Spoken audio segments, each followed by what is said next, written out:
ಮಧ್ಯಪ್ರಾಚ್ಯದಲ್ಲಿ ಉದ್ವಿಗ್ನತೆ ಹೆಚ್ಚಾಗ್ತಿರುವ ಬೆನ್ನಲ್ಲೇ ಅಮೆರಿಕ ಮಹತ್ವದ ನಿರ್ಧಾರವನ್ನ ಕೈಗೊಂಡಿದೆ. ಇರಾನ್ ವಿರುದ್ಧ ಸೈನಿಕ ಕಾರ್ಯಾಚರಣೆ ಹೆಚ್ಚುತ್ತಿರುವ ಹಿನ್ನೆಲೆಯಲ್ಲಿ ಅಮೆರಿಕದ ವಿದೇಶಾಂಗ ಇಲಾಖೆ ಇಸ್ರೇಲ್ನಲ್ಲಿರುವ ತುರ್ತು ಕಾರ್ಯವಲ್ಲದ ಅಮೆರಿಕ ಸರ್ಕಾರದ ಸಿಬ್ಬಂದಿಗಳು ಮತ್ತು ಅವರ ಕುಟುಂಬದ ಸದಸ್ಯರು ದೇಶ ತೊರೆಯಲು ಅನುಮತಿಯನ್ನು ನೀಡಿದೆ.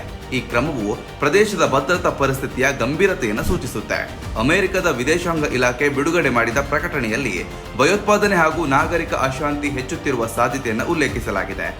ಇಸ್ರೇಲ್ ಹಳೆಯ ಜೆರೂಸಲೆಂ ಹಾಗೂ ವೆಸ್ಟ್ ಬ್ಯಾಂಕ್ ಪ್ರದೇಶದಲ್ಲಿ ಭದ್ರತಾ ಆತಂಕಗಳಿವೆ ಎಂದು ಹೇಳಲಾಗಿದೆ. ಭಯೋತ್ಪಾದಕ ಗುಂಪುಗಳು, ಒಂಟಿ ದಾಳಿಕೋರರು ಹಾಗೂ ಇತರ ಹಿಂಸಾತ್ಮಕ ಅತಿವಾದಿಗಳು ಇಸ್ರೇಲ್ನಲ್ಲಿ ದಾಳಿಗಳಿಗೆ ಯೋಜನೆ ರೂಪಿಸಿದ್ದಾರೆ ಎಂಬ ಮಾಹಿತಿ ಇರುವುದಾಗಿ ಅಮೆರಿಕ ಎಚ್ಚರಿಸಿದೆ. ಇಸ್ರೇಲ್ ಅಮೆರಿಕ ಎರಡೂ ದೇಶಗಳು ಸೈನಿಕ ಕಾರ್ಯಾಚರಣೆಯನ್ನು ಹೆಚ್ಚಿಸುತ್ತಿರುವ ಹಿನ್ನೆಲೆಯಲ್ಲಿ ಉದ್ವಿಗ್ನತೆ ಮತ್ತಷ್ಟು ಹೆಚ್ಚಾಗಬಹುದು. ಒಂದು ದಿನದ ಮೊದಲು ಫೆಬ್ರವರಿ 26ರಂದು ಅಮೆರಿಕದ ನೌಕಾಪಡೆಯ ಅತಿದೊಡ್ಡ ವಿಮಾನವಾಹಕ ನೌಕೆ ಜೆರಾಲ್ಡ್ ಫೋರ್ಡ್ ಗ್ರೀಸ್ನಲ್ಲಿದ್ದ ಅಮೆರಿಕ ನೌಕಾನೆಲೆಯಲ್ಲಿ ಹೊರಟಿದೆ. ಈ ಕ್ರಮವು ಮಧ್ಯಪ್ರಾಚ್ಯದತ್ತ ಅಮೆರಿಕ ಸೈನಿಕ ಹಾಜರಾತಿ ಹೆಚ್ಚಿಸುತ್ತಿರುವ ಸಂಕೇತವೆಂದು ವಿಶ್ಲೇಷಕರು ಅಭಿಪ್ರಾಯವನ್ನು ವ್ಯಕ್ತಪಡಿಸಿದ್ದಾರೆ. ಅಮೆರಿಕದ ಅಧ್ಯಕ್ಷ ಡೊನಾಲ್ಡ್ ಟ್ರಂಪ್ ಕೂಡ ಇರಾನ್ ವಿರುದ್ಧ ತೀವ್ರ ಹೇಳಿಕೆಯನ್ನು ನೀಡಿದ್ದಾರೆ.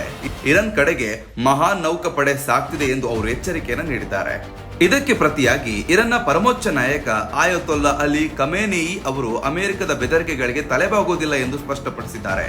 ಅಮೆರಿಕದ ಶಕ್ತಿಶಾಲಿ ಸೈನ್ಯಕ್ಕೆ ಇರಾನ್ ಹೆದರೋದಿಲ್ಲ ಎಂಬ ಸಂದೇಶವನ್ನು ನೀಡಿದ್ದಾರೆ.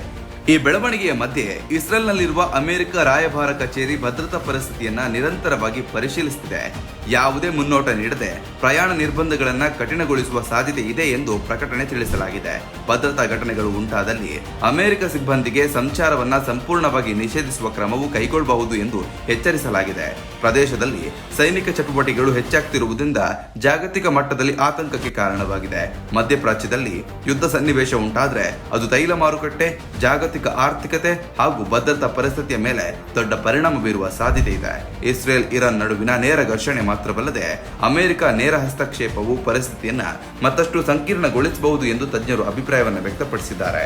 ಇದೇ ವೇಳೆ ರಾಜತಾಂತ್ರಿಕ ಮಾರ್ಗಗಳ ಮೂಲಕ ಉದ್ವಿಗ್ನತೆ ತಗ್ಗಿಸುವ ಪ್ರಯತ್ನಗಳು ನಡೆಯುತ್ತಿದ್ರೂ ನೆಲಮಟ್ಟದ ಸೈನಿಕ ಚಲನೆಗಳು ಭಿನ್ನ ಸಂದೇಶವನ್ನು ನೀಡುತ್ತಿದೆ.